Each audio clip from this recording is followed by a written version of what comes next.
How to reorder items on Amazon. Need to buy something again? This guide shows you how to reorder items on Amazon so you can buy your favorite products again. First, open the Amazon shopping app and go to the main menu. Tap on your orders to see the list of all your orders that you have done in the past.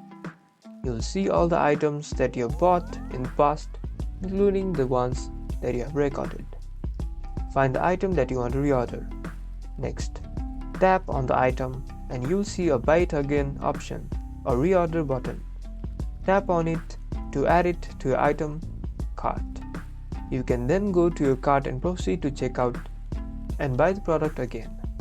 Reordering an item is a quick and easy way to buy something that you bought before. You don't have to search for it again, and you don't have to add it to your cart. You can just tap on the Reorder button and buy it again. It is a great way to save time. You now know how to reorder items on Amazon. Get ready to buy your favorite products again. Like and subscribe for more app tips.